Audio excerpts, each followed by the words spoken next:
The year 1066 is burned into English history. One twist of fate that year changed England forever during the Battle of Hastings, depicted here in the famous Bayeux tapestry. A foreign dynasty rose to rule England, but after two other twists of fate, the family came to an abrupt and catastrophic end.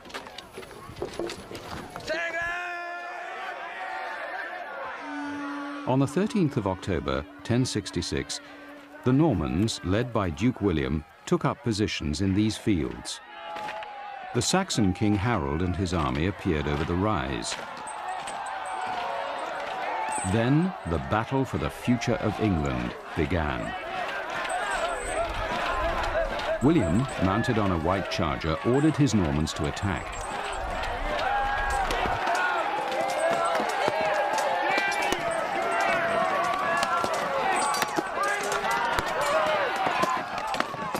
But they couldn't break the Saxon line. As horns sounded the Norman retreat, the Saxons made a mistake, which was to change the course of history. The Saxons broke ranks and chased the fleeing Normans.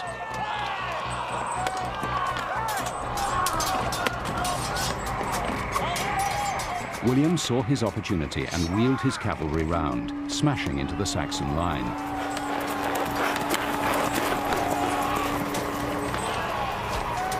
It was then fate gave a helping hand. A stray arrow hit Saxon King Harold. Word spread across the field the King of England was dead. All day, Norman archers had failed to break the Saxon defense, and now one arrow had broken their resolve.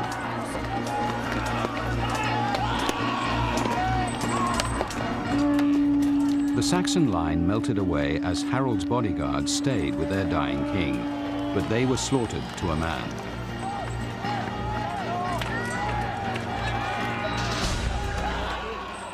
A single arrow had given William the kingdom of England, but another arrow, years later, was to cripple his dynasty.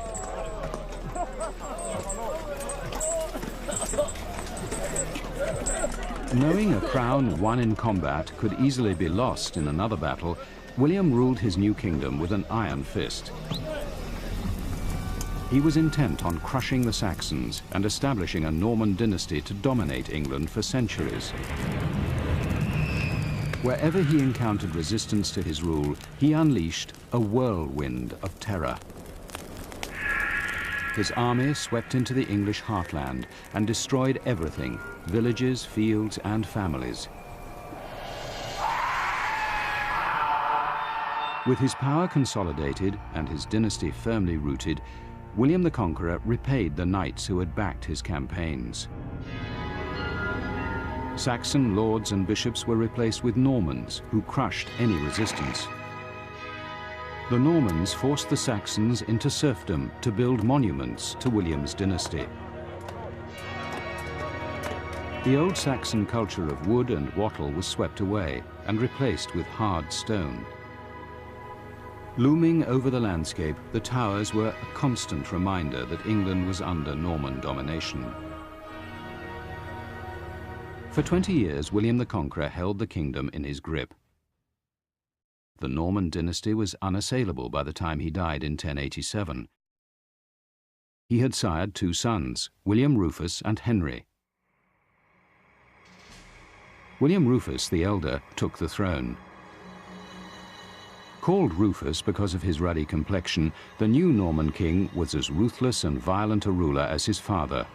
But unlike his father, he disdained the dreary details of ruling. Instead, he preferred to hunt with old friends such as Walter Tyrrell, who was destined to play a critical role in the future of the Norman dynasty. Rufus stayed in power until the year 1100, which marked the beginning of the end for a royal dynasty that seemed set to rule forever. The first year of the new century was full of ill omens. The chronicle for that year recorded that a well ran red with blood. Devils were seen in the forest. A priest had a vision of Rufus standing before the throne of God and being condemned to hell. And the abbot of Shrewsbury preached a damning and prophetic sermon about the king. Behold, the bow of divine wrath is drawn against the sinner, and the arrow swift to wound has been taken from the quiver. Soon now it will strike. Never a fervent believer, the king shrugged off the omens. Instead, William Rufus took his brother Henry and his friend Walter Tyrrell to the forest for the stag hunting season. At the beginning of August, the king and his party were making their final plans for the hunt. The king had just been presented with 6 new arrows of unusual strength. William Rufus examined them and handed 2 to his friend Walter Tyrrell. Well, Tyrrell, as you are the finest marksman, you shall have the finest arrows. My lord, make each one of them count.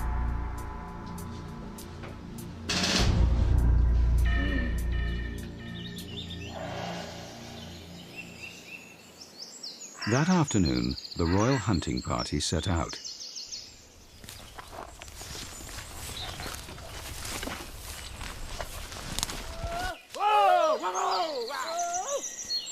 As the beaters drove the deer towards the woods, the king and Tyrrell took up shooting positions and notched their arrows in readiness.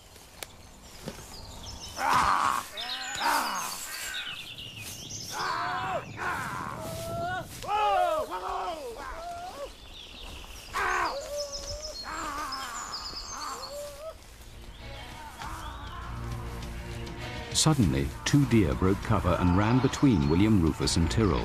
In the confusion, Walter Tyrrell took aim. As the deer sped past, he turned towards the setting sun, its blinding light dazzling his eyes.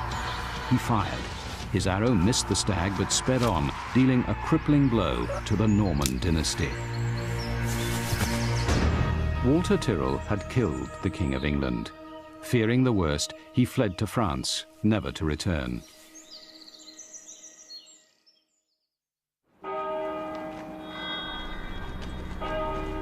After his death, William Rufus's body was taken to Winchester and buried here under the tower of the cathedral. When the tower collapsed some years later, all agreed that it was due to the ungodly body lying beneath it.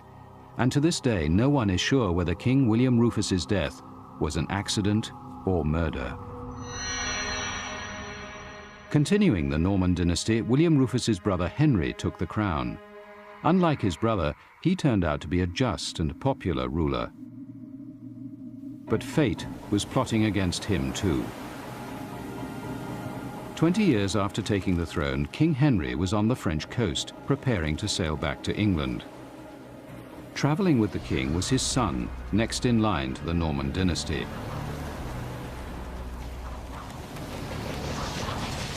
The weather was foul as heavy seas crashed against the coast. But on the 25th of November, 1120, the royal fleet set sail, with King Henry's ship in the lead. His son and heir was in another ship when it struck rocks in the harbor. The ship broke up and sank. The royal heir, along with the flower of noble Norman youth, drowned. The chronicle recorded, Delicately nurtured as they were, they became food for the monsters of the deep.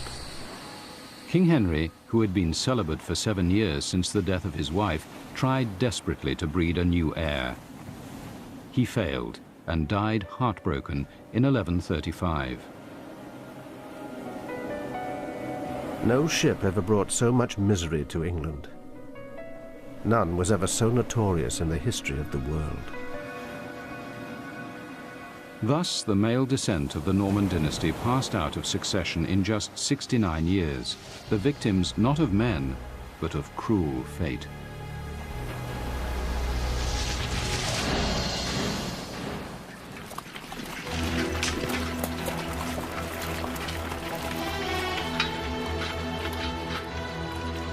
While William the Conqueror fought his way to the throne of England, Catherine de' Medici was rumored to have poisoned her way to the throne of 16th century France. Her ruthless family were powerful and wealthy Italian bankers who were so intent on becoming royalty, they had the heads of the family portrayed as 3 wise men in the family chapel. The Medici's headquarters was Florence, where they had ruled for generations, but they also had connections in Rome. In 1533, Pope Clement VII, also a Medici, arranged for his niece, 14-year-old Catherine, to marry Henry, the younger son of the King of France.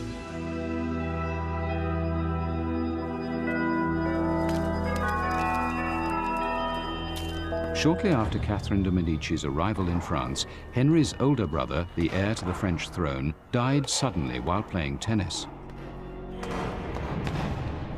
The official cause of death was a chill, but rumors circulated he had been murdered by Catherine. The Italians were notorious poisoners, and the death cleared the way for her to become Queen of France. Henry became king, but Queen Catherine bore him no children for 10 years. She then suddenly produced 6 babies in as many years. Many believed she had used witchcraft to gain fertility. Catherine was fascinated by the occult and built a special tower here at Chaumont Castle, where she consulted the famous astrologer Nostradamus. His predictions did not bode well for the Medici dynasty. On a field of combat, he will pierce his eye in a golden cage. Catherine's husband, King Henry II, died when a lance pierced his eye in a jousting tournament. Her oldest son, Francis, became king, but fell ill within a year. Will die of sorrow, sad and thin. He rapidly succumbed to an ear infection and died, leaving Catherine's second son, Charles, to succeed to the throne. But he was weak, unbalanced, and dominated by his mother. His skin will be stained. In 1574, the young king died in agony, sweating blood. Once again, it was rumored Catherine poisoned him to free the throne for her favorite, youngest son, Henry. A coffin is placed in the royal vault. Henry III was fatally stabbed by a fanatical monk in 1589. Her children in trouble and distress. Nostradamus's final prediction was that the French throne would pass from Medici control out of the family. The sudden death will put another in the kingdom. With all Catherine's sons dead, the prophecy came true, and the throne passed to the next in line, Henry of Navarre. When Catherine herself died in the same year, all seemed lost for the Medicis, but the ruthless family was not finished. The new King Henry's fiancée, Gabrielle, died mysteriously of violent stomach pains. It was rumored that she too had been poisoned.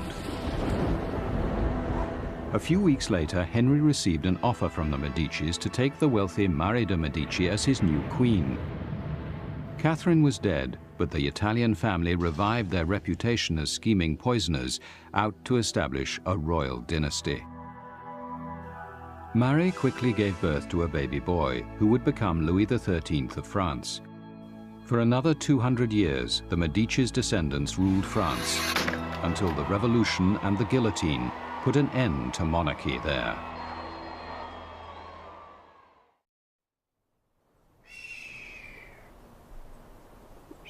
The Medici's powerful dynasty was eclipsed by a family from the Alpine state of Austria that founded the longest royal line in European history.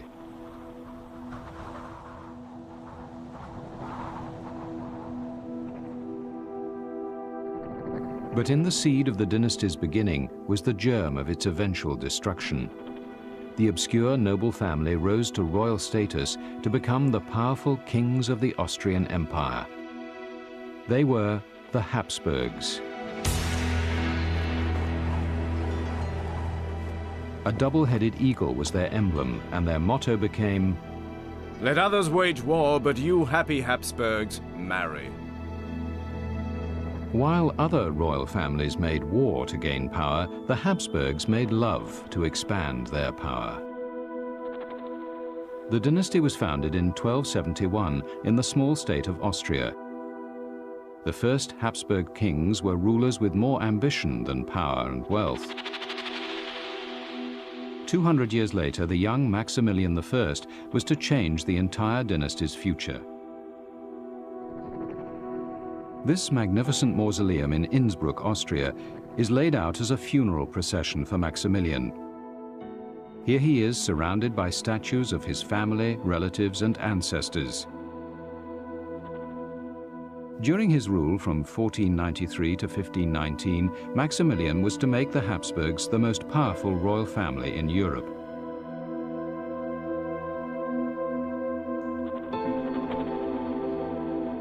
But he never knew that at the same time he was sowing the seeds for their ultimate destruction.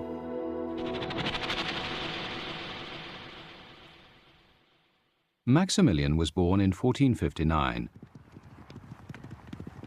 As a strong young man, he reveled in the princely arts of jousting, hand-to-hand combat, riding, and hawking. And he yearned to test his skills in war against the family enemies, the French. But his father, King Frederick III, had a plan for Maximilian's future that would strike a blow at the French and enrich the Habsburgs without firing a single shot. The Habsburgs negotiated with Charles the Bold, Duke of Burgundy, because he had three things the Austrian royal family wanted. He was the richest man in Europe, an enemy of the French, and he had an eligible daughter, Maria. Negotiators arranged a marriage between Maximilian of Austria and Maria of Burgundy. Royal marriages of the time were political alliances rather than love matches. After diplomatic negotiations, arranged marriages had to be sealed immediately. Since the actual wedding ceremony with bride and groom had yet to take place, a ritual called a proxy marriage evolved. This required the bride to lie in bed, where she was joined by someone standing or rather lying in for the groom. To show his lusty intentions, the anonymous stand-in groom bared a leg, but to keep the bride chaste, the stand-in remained clad in full armor. But when Maria finally arrived at Maximilian's court for the wedding, the marriage was consummated in the flesh, and she soon bore a son and a daughter. And when the children, Philip and Margaret, were in turn ready for marriage, Maximilian followed the Habsburg strategy of using marriage to expand his dynasty's power. Emperor Maximilian started negotiations with the Spanish, who also had three things Austria sought: wealth, an ally against France, and two eligible royal children. The heirs to the Spanish throne were John and Joanna, the same age as Maximilian's children. Natural candidates for his power marriage strategy, Maximilian sought a double marriage to both Spanish heirs. The strategy worked, and the Spanish Joanna gave Maximilian 6 grandchildren. His grandson Charles I was to become the most powerful man in Europe, ruling over a global empire which stretched from Austria to the Netherlands, from Sicily to Mexico, and on to South America. Maximilian continued his marriage strategy and busily married his 6 grandchildren into all the major royal houses of Europe. His court became a veritable royal breeding service, and with each marriage his empire grew in power, size, and wealth. All Maximilian's granddaughters became queens. Maria was Queen of Hungary. Eleanor got France. Elizabeth got Denmark. And Catherine got Portugal. He even arranged for a daughter-in-law to marry the King of England, completing his royal flush.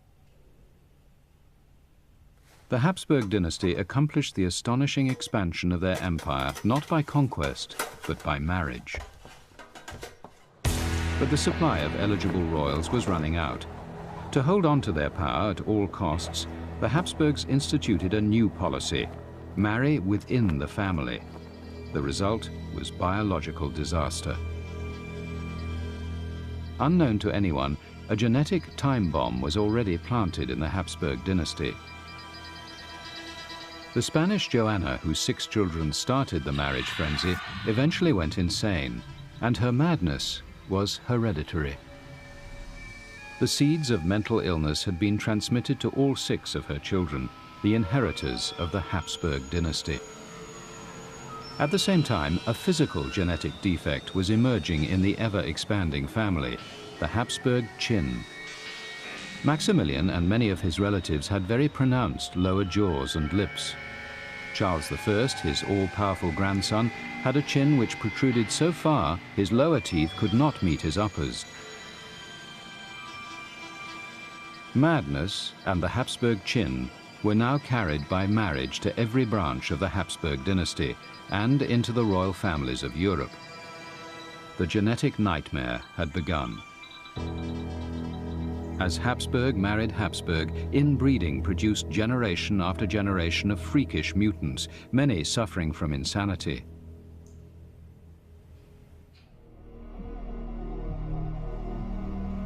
Spanish King Philip II, a depressive suffering from gout, asthma and epilepsy, decorated his bedroom with Hieronymus Bosch's nightmare paintings of hellfire and damnation.